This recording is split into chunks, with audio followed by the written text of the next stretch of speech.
Hello and welcome to the Investing Master Series. My name is James Boyd. We've got Barbara Armstrong with us in the chat. And we also like to welcome all of you here today. Dom, Will, Michael, Chris B, Bill Regal, GH or Grace, and Farley, Josh Pink, and many others. Welcome to all. Now, if this is your first time here, we welcome you. Our focus here today is to talk about long calls or buying a call and selling a put, also known as a cash secured put. So some of you might have a kind of experience of buying shares of stock or shares of maybe an ETF. So maybe something you've done before. Okay. Let's kind of branch out, kind of maybe talk about when the investor might go from a stock position to buying a call, or maybe in this case, let's say selling a put. Now, I'm going to kind of talk about how that buying of the call and selling of the put relates to a stock position. Now, just real quick as we get started, remember that this session is live, but it's also a recorded webcast as well. Now, just remember, if you're joining us for the first time, if you went to this page, let's pull this up right there. You're going to see our page. If you went right to YouTube, our channel on YouTube is called Trader Talks Schwab Coaching Webcast. It's free, okay? So you don't have to be on your computer. Obviously, if you had your phone, an iPad, whatever you have, you could just go to YouTube right on your phone or iPad and actually just pull up the channel, and you could actually see us streaming throughout the day. Now, by the way, you can see the live streams, but also the past sessions as well. So let me actually send you this. If you have not subscribed, there you actually go. You're going to see that you can subscribe right in the middle of the page if you have not done so already. Now, quick reminder as we hop right in. Remember when we talk about stocks, but we will talk about options, the two option strategies that we're going to focus on here today. Remember that options carry a high level of risk and are not suitable for all investors. Understand that the information we talk about is done for general informational purposes only. Also understand that the paid money software application is provided for educational purposes only. Our examples will be done on the software version of Thinkorswim. Remember that investing involves risk, including loss of principal. You could even say unrealized gains.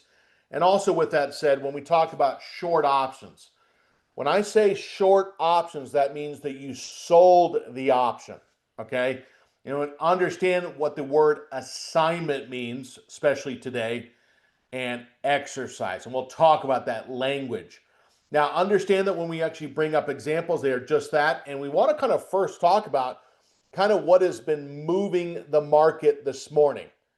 And I put on my socks this morning. Now, I'm not talking about the socks, okay, like on your feet. We're going to talk about the socks in terms of the semiconductors because, wow, that has actually really had kind of an interesting effect so far on the market. Now, how many of you in the chat tend to be watching the semiconductors, okay? Now, obviously, the reason why we talk about the semiconductors is those have been the ones in the last couple of months where there has been a lot of interest. Micron, SanDisk, you name it, okay? Now, on one side of the teeter-totter, you really get tech.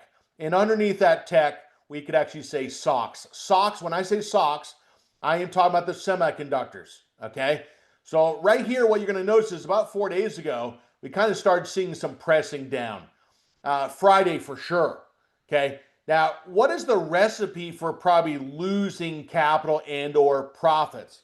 Simple. Holding a stock below the moving averages. If you're below the moving averages, you have negative momentum and you have negative trend. If you said and look back on previous positions where you said, geez, I didn't do very well. Matter of fact, I actually lost quite a bit. They all have one thing in common.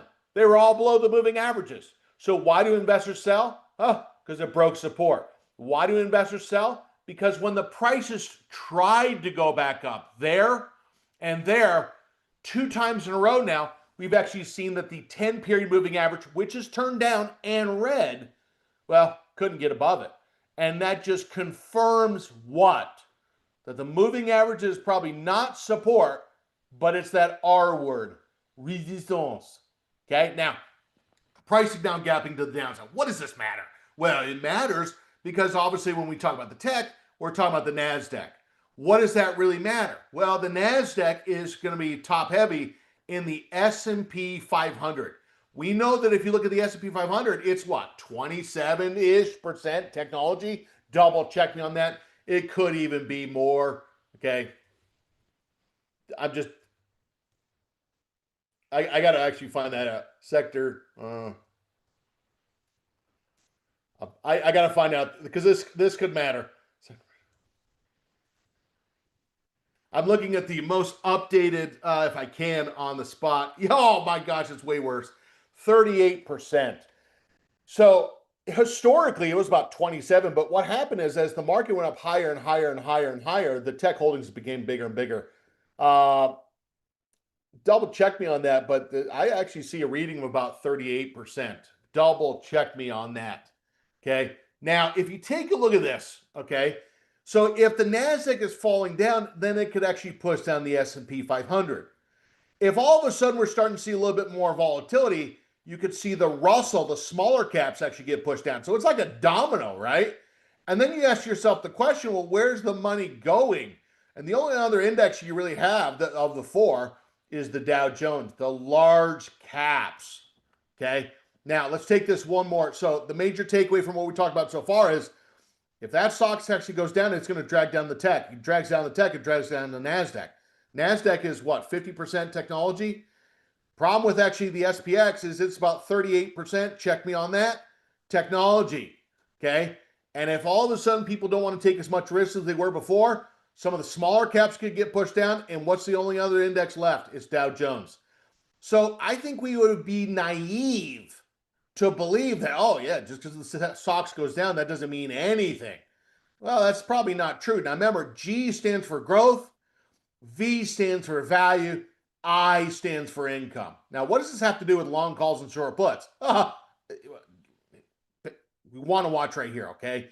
If growth is actually going down, the other areas of the market is value type stocks, low price multiples, things like that, PE, price sales, price to book, and so on. But the other part of this is income, I for income. Now, dividend aristocrats actually today hit brand new highs. Value is not too far behind. High yield was also up there as well. So as actually growth gets actually pushed down, we could actually see some movement into the value even more, maybe also into the income as well. How does that relate to this class? Because our examples are probably going to be in the sectors that are probably not going to be technology and discretionaries, growth. They're probably going to be in the areas of healthcare, V for healthcare, R for staples, U for utilities, and what's the last one we have? RE, real estate. Now, a lot of times people might say comments like, well, yeah, but I just like growth. The problem with actually just being an investor who's only focused on growth, sometimes they go up very steeply, but then they can go down very steeply. And the movements, if you're holding all growth names, man, you're feeling it right now. This is why in the paid money portfolio, we don't focus on one sector. We focus on a smattering of probably 3 to 5 sectors where we have some in growth, value and income, etc. Okay. Now, any questions first off? This is very important. Okay. Now, by the way, let's pull up some of these sectors just real quick, kind of show what we mean. Let's hop right into those long calls and short pets. Now, if we take a look at, let's say, what happened right off the front of the market, again, as growth kind of sells off, and we talked about that. Okay, didn't push down the healthcare. Okay, now we've been saying for what, 2 weeks, biotech, the industry group underneath the umbrella of healthcare technology, got to push to the upside. Pharma is another group, right? When you look at, let's say, the IXR, the staples, that kind of has like a symmetrical triangle, okay? And could it break out, right? If we look at the utilities, what you're going to notice right there, pretty strong move there. And then also, if you look at, let's say, the $ IXRE, you're going to see that the real estate, there it is. Now, remember, when we talk about, let's kind of bring this up now. I'm going to bring up, let's say, buying, or I'll just say stock. Okay, I'll capitalize stock. I'm going to pull up a long call and I'm going to pull up a short put. Okay. Now, obviously, I don't need to explain to you what stock is. You probably say, James, I've already been there, done that. Okay. And I'm doing that. The long call, okay, if we brought this up, now that we kind of know where the example is likely going to come from, the long call is a right to buy the stock at the strike price. Now, some of us kind of like, James, I mean, so have you ever kind of like put any deposit down on anything in your life and said, I'm going to put this deposit down. I've agreed to a certain price. I want to buy this thing at a certain time. And to show you that I'm serious, I'm going to actually put some money down too. Have you done anything like that? Think of that like a long call to some degree. There's some similarities, not perfect, okay, but there's some similarities. That long call, now, why does someone buy a long call? Okay, someone buys a long call to leverage a trend. Now, that long call is not typically going to be the same amount of capital as buying shares. It has unlimited upside. It actually has a limited loss. And that limited loss is what you pay. What you pay. Now, the con, okay, time decay. Sorry, almost spelled it the way I normally do. Time decay. And I'm also going to say, let's say, at risk of, let's say, volatility. Okay. Now, when we do a stock position, what are we trying to get right? Direction. You're trying to get the direction right. Now, if we actually said, well, what is someone who's doing a long call? What are they trying to get right? Well, they're trying to get right D for direction, the T for time. Time. How long does it take? The faster it makes a move to the intended direction or price that you think it could go to, the potential better, because the time decay does not bleed off the option value. And the other one right here is V for volatility. Now, DTV. And we're not talking about direct TV here, okay? Just to make sure we're clear. DTV, D for direction, T for time, V for volatility. And the same thing goes with that short put, DTV. So when someone says, why would I use an option? Well, long call, we're trying to get the direction right. We're also trying to have other ways in which we could potentially benefit. Okay. So it's with a long call and a short put, it's not just about direction. It's trying to include these two other factors of time and volatility. Now, the one thing we would actually say with a long call, the break even is higher. Okay. With a short put, we actually get an up. Let me say this is an obligation to buy the stock at the strike price, okay, from now until expiration, okay? So this is actually the language here is what we call American style options. American style options just means if we sell the put, someone else who has the other side of the trade can assign us to buy 100 shares of the stock at the strike price. The big thing actually here, we get an upfront, okay, credit.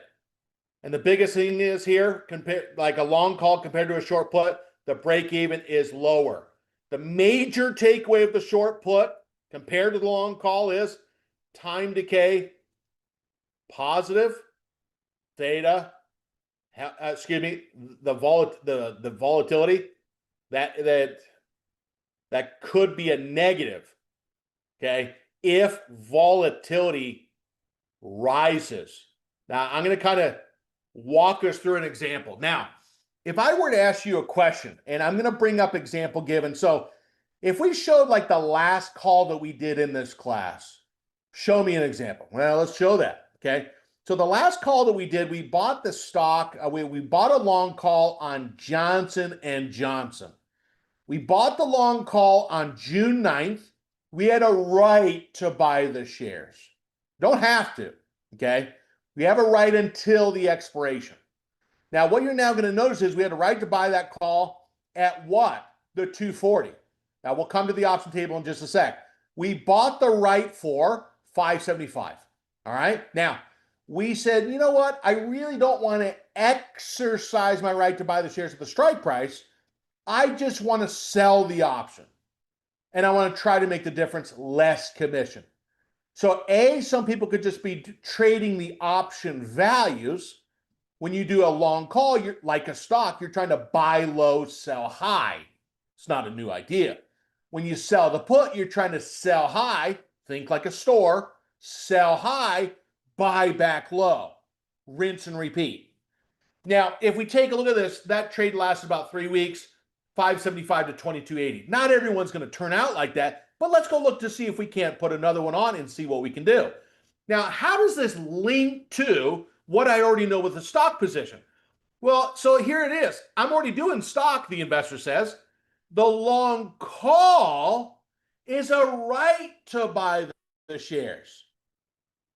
So that long call could morph into more shares of stock, which I'm already familiar with.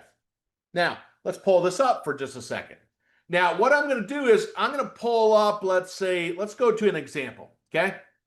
Now, the example that I want to pull up for just a second, I think one of the most, the thing we got to be a little careful with is every time we actually say, man, I'm going to go in and buy a long call, I'm going to use leverage. Sometimes we kind of go to those areas that maybe actually have a higher amount of volatility. And I'm going to show you things that are going to affect the option value. So first off, whether we buy the shares, we buy a call, or we sell the put, all of these strategies are bullish. We want the stock to go up to some degree or another, okay? So the direction, the bias is all bullish.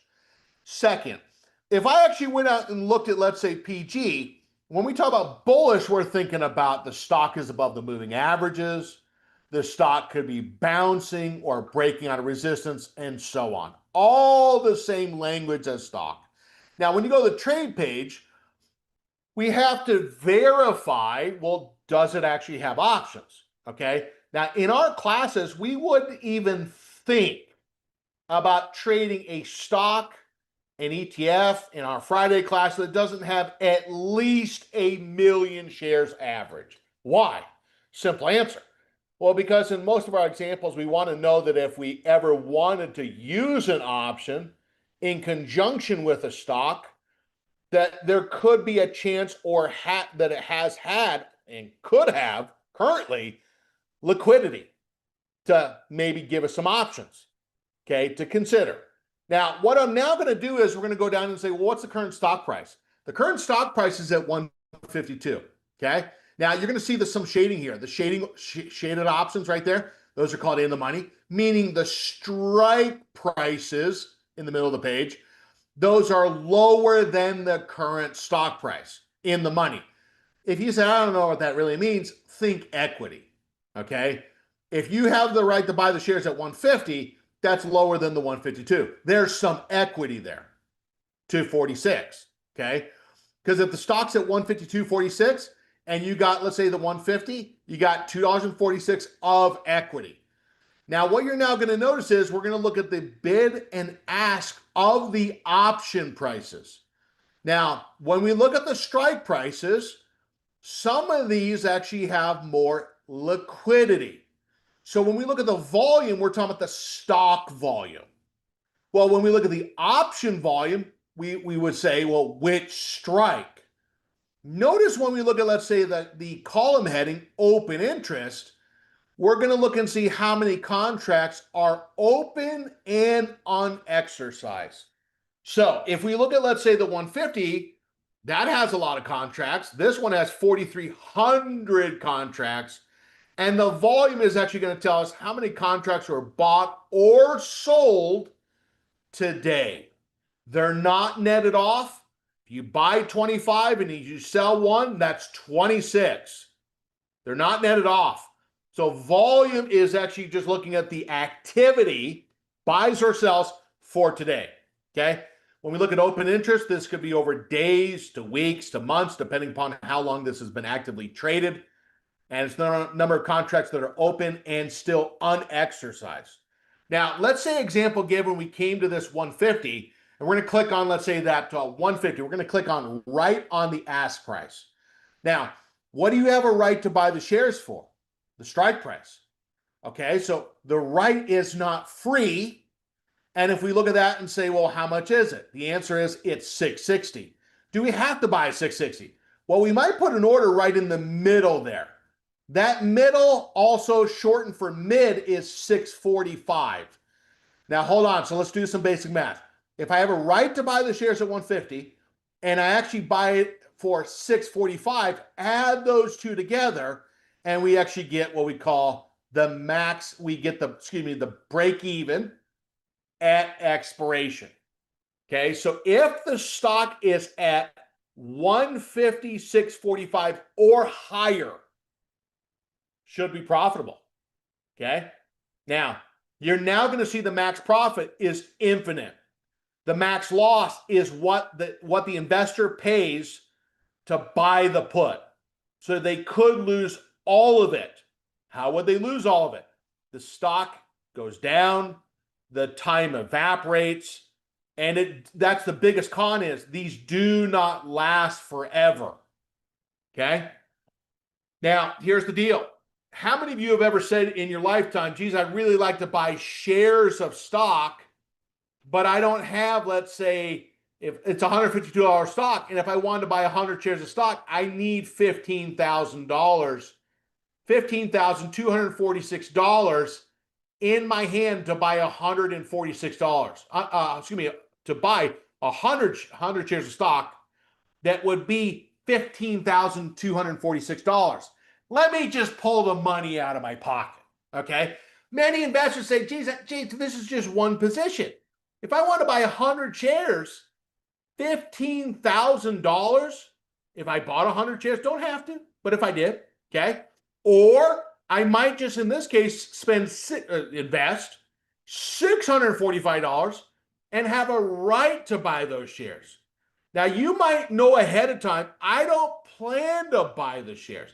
I just want to actually trade the value of the options changing. Okay? Now, with the stock market hitting highs and highs and highs and more highs, many stocks have actually maybe gotten higher and higher, where the investor says, geez, it's harder and harder to play or invest in some of these stocks because they're higher priced. Well, welcome to options.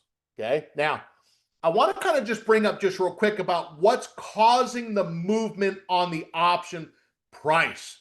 Now, the last thing I want to say on this page is we're paying $645 for the call, and we're paying 65 cents per contract to buy and then to sell.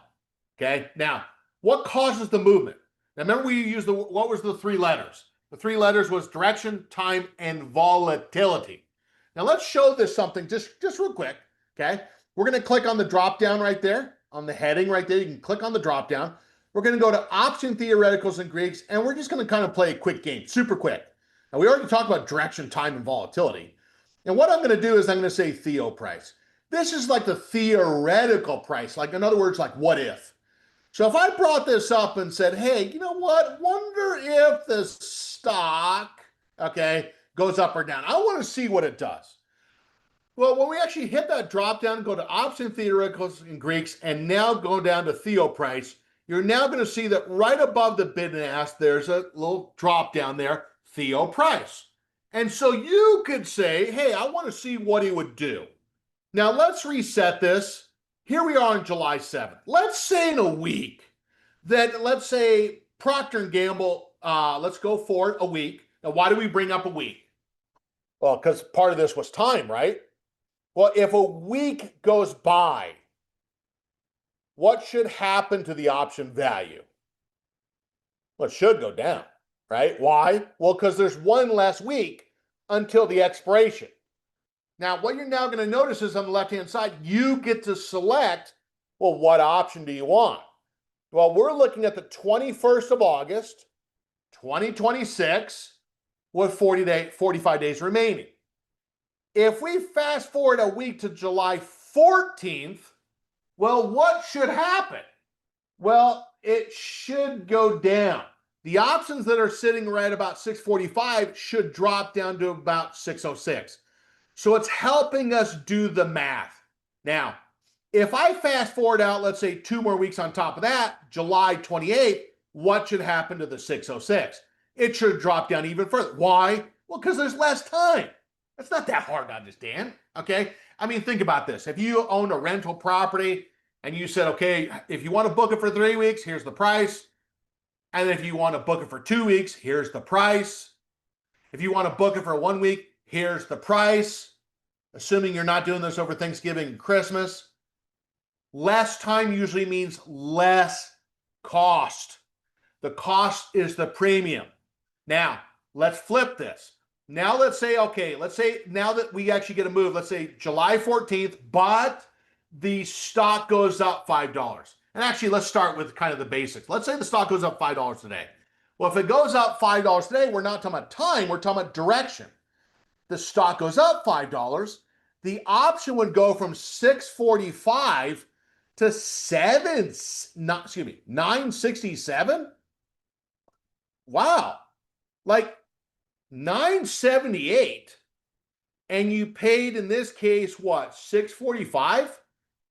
That's a 50% move in the option value on a $5 move on the stock.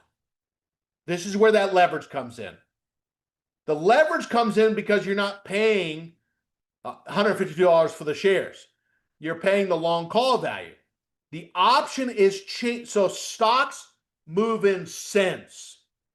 Options move in deltas. So if we take a look at this, we see in this case that if the stock moves $1, stock price, the conversion or the movement in the option value is 59 cents approximately.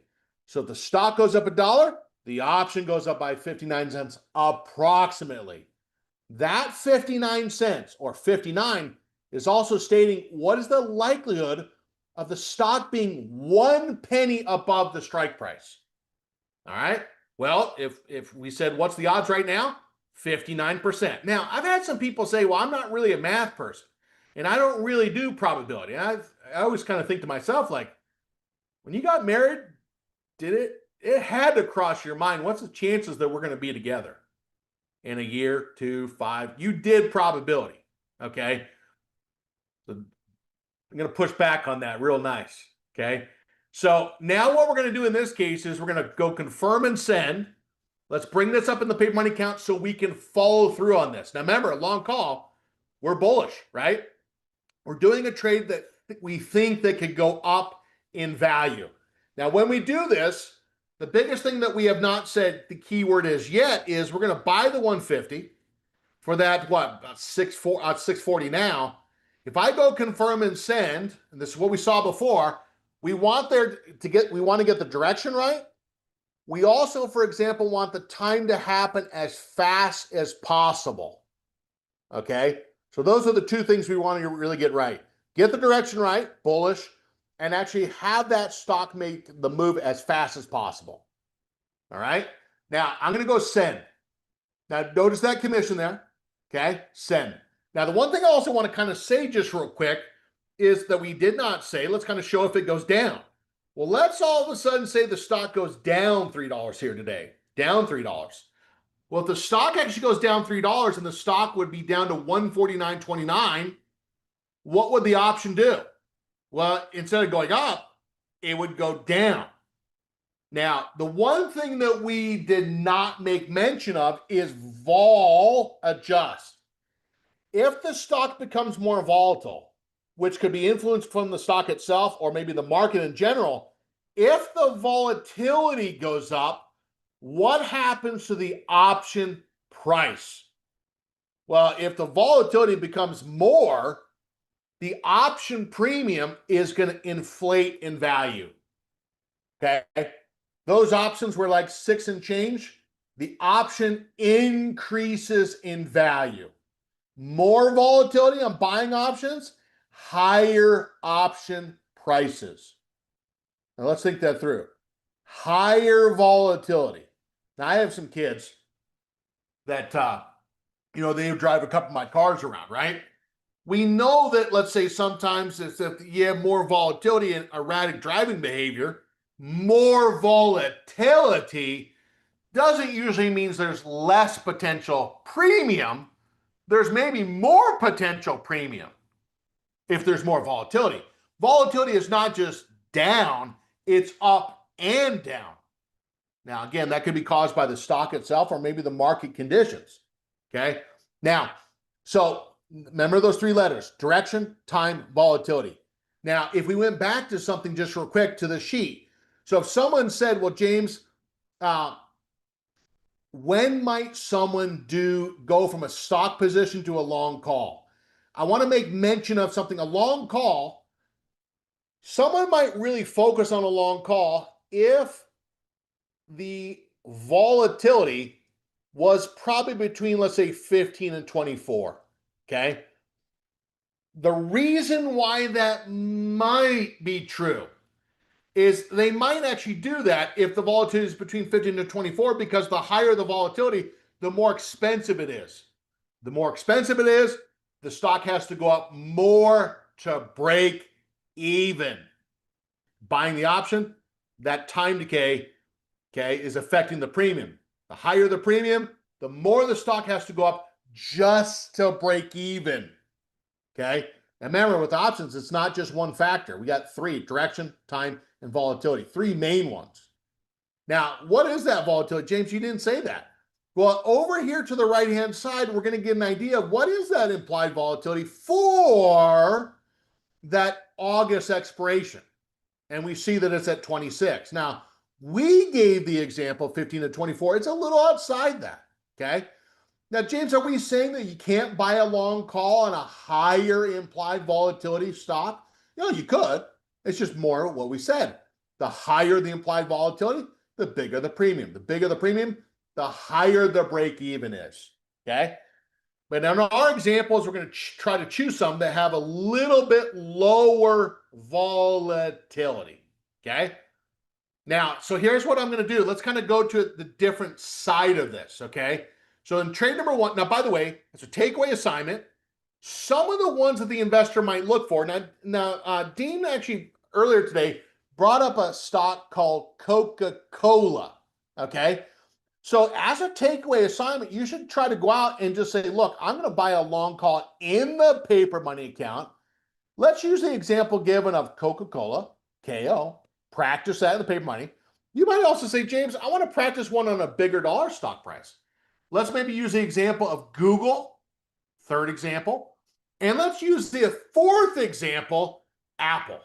Now, if I had a little bit more time with you, I'd like to just buy long calls in each one and kind of just look and see, evaluate which ones did good. Do we understand the movement in the option price, et cetera? Which ones worked, which ones didn't, et cetera. Your homework assignment so far is to go out and actually do these four examples. We did the PG. We would, if we had more time, do the Coca-Cola. We would also do the example of Google and Apple. Buy the call that is closest to the current stock price. Example given. Now let's take the opposite side of this. Okay. If we actually, so the long call relates to stock buying. Why? Well, because you have a right to buy the shares at the strike price. Okay. So that long call could turn into shares of stock. The benefit, okay, less capital. Second, it's unlimited upside. Nice thing about it is also, what's the most you could lose? The debit, what you pay. Con, we actually made mention before, time decay. The other thing that we would also say here is if volatility goes down, it could actually hurt that position. So the major thing we want to get out of that actually call is, do we get the direction right? And does the stock go up as fast as possible to make the option as valuable as possible? Okay, now let's take the other side. Well, what if you didn't want to, let's say in this case, buy the call? You wanted to, now how many of you are kind of a little bit more conservative? Because that long call seems risky. I mean, that's kind of what some people say, right? Risky. You need the stock to move just to break even. Well, wonder if you said, I'm just not really that type of guy or gal. I kind of like to do some what we call higher probability type trades. How does a short put, also known as a cash secured put, relate back to a stock position. Now, have you ever said to yourself, yeah, I'd like to get in if that stock pulls back? You ever said that to yourself? Let's say the stock is at 103 and you said, man, I love to buy those shares if it was down at $100. And if it went down to $100, I would like to get in. And as you're waiting, you don't make any money. You're just waiting and waiting and waiting. And the problem is you realize you only got one life, and we all have time decay. We all have an expiration. That's why I like to talk fast. Now, the biggest actually thing in this case is the stock price, let's say example given, 103, that's the stock price. The strike that you sell is where you say, look, I actually don't mind to own the stock at that price. So the strike price you pick is where you're saying, look, I don't mind to own it at that stock price. A. B, I actually think, for example, the stock could stay above that. The biggest actually thing about that short put is it's positive time decay. Okay? That is the only constant in the stock market, is that time drip, drip, drip, drip. Time is going by. And the biggest actually thing is the break even is lower. So if we buy a stock at $100 and a month later the stock is at $100, unless that stock paid a dividend, which they're not guaranteed, you didn't make anything. If we actually bought a long call, we know that position would not be great because it's negative time decay. As time goes by, it hurts the option price. But the biggest actually thing is the short put, even if the stock was, now how many of you have actually had a position where the stock did nothing for the month? Maybe even slightly went down. Well, of these three positions, stock, long call, short put, of the three positions where the investor probably wouldn't mind it as bad, is in this case the short put. The stock could go flat. The stock could pull back slightly, but really it wouldn't probably hurt as bad because it's positive time decay. Now, give me an example of this. Now, let's go back to this just real quick, and I'm going to choose a little bit higher price dollar stock. Now, when we look at, let's say, the short put, are we trying to buy low and sell high, or are we trying to sell high and buy back low? What are we doing? Well, remember, if we're a seller, think like a store now, okay? Think like a store. As a consumer, we buy stuff. We go into the store. We want to buy low, okay? Buy low if we're a consumer. If we're selling something, we want to sell high. And if you sell it, what do you want to do? You want to go back and buy it low. So when we sell that put, we're saying, look, we're saying, look, this is an obligation to buy the stock at the strike price from now to expiration. Sell it high. And our goal is to trade the option value and to try to buy it back low. Give me an example of what this looks like. Well, let's do that, okay? Now, could we pull this up and kind of take a peek of what this looks like? Yeah, example given. Citi, okay, small bank we've never heard of before. Citi, we actually see in this case that we sold that put for what? $4.15. Now, we know that selling a put is the obligation to buy the shares at the strike price from now to expiration. We're not controlling that. We have the obligation. Who is ever on the opposite side of the trade, they have the right to put us those shares, assign those shares at the strike price. We have an obligation to buy, okay? So if the investor said, you know what, I don't want to buy those shares, and now I'm running out of time. Remember, you could try to trade the option value. Well, that option value, when we traded it, was $4.15. It's now at 58 cents. So if the investor said, you know what, I missed the chance to buy the shares at the strike price, and I just want to grab the $357 and try to look for something else or rinse and repeat the position again. How many times in your life have you said to yourself, I like to buy the stock if it pulls back, and you never got in? Think about how many times the investor can consider selling pets on positions that were liquid on the stock and the options. Think about how much potential was maybe just missed. Okay? Now, if we right-click on this and say, create closing order, we're selling the option initially. Well, to get out of the position, we got to buy it back. Okay? So when we sell that put, it's -1. How do you get out of the position? How do you not have a position? Basic math. You sell one contract, -1. To get back to 0, we got to do +1. We're doing create closing order and we're buying it back. So all we're doing now is we're trying to say, look, just give me that $357. I do not want to own the shares.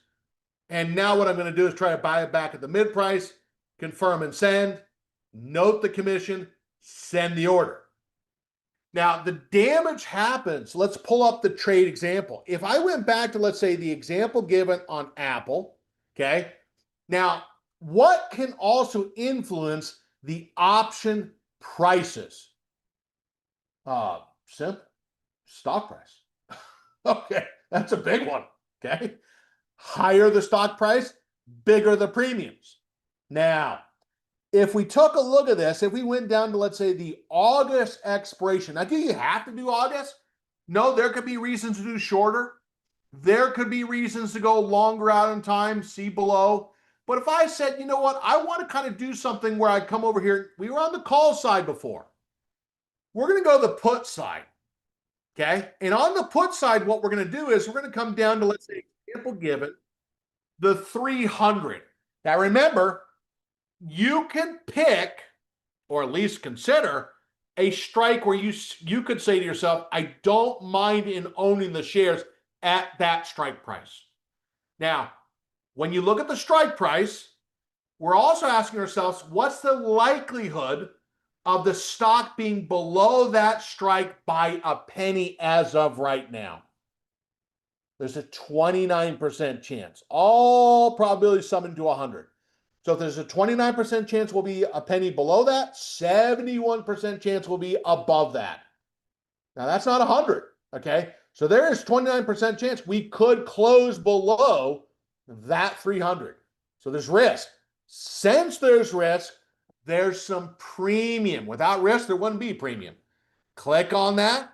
Now what you're going to see in this case, now how'd you do that again? See, if we click on the ask price, we're buying the put. If we click on the bid price, we're selling the put. You sell the put, that's a bullish strategy. Now, what's the most we can make on the position? Well, the most we can make on the position is the premium. Now, do we have any investors out there that say, you know, I really like dividend stocks, but the problem with dividend stocks is they don't pay out dividends every month? Is anyone like that? Anyone ever think that to yourself? Well, some people, what they like to do is they like to say, James, I want a good quality stock. Try to give me direction. Second, they say, look, give me some dadgum dividend, or try to, but the problem is it's not guaranteed. It could go up, down, sideways, cut completely. But some investors say, look, I'm already looking at some of these stocks. Do they have some options where I could try to buy more shares of a good quality stock, maybe something you might like to have anyway? And is there an opportunity to trade the premium and or try to buy the shares of stock? So what we're saying is, A, try to get the direction on the stock right. 2, the investor might say, give me the dividend if they pay it. There's risk. And third is, also, could you give me some could you give me some option potential premiums as well? Okay. Any alarm bells going off in your mind there? Any lights coming on? La la. Okay, now, here we go. Now, what I'm going to do is I'm going to go to the mid price 595. Now, where's the obligation? The obligation is at 300. If we do this at 300, what is the obligation? The obligation is to buy how many shares? 100 at the strike price. Do not feel like you have to do Apple. I'm not saying in real life, okay? I'm trying to show different stock prices, different volatilities, different volatility levels to kind of show you some difference in premium. Whenever you're learning a strategy, it's not a bad idea to practice with a lower dollar stock price. Just notice in closing here that we see what's the break even. Strike less the premium, $294. So that stock can go down about $20 to the break even. That's pretty amazing. Okay, just that by itself. The stock could go down 20 at expiration, and we need to be above 294.05.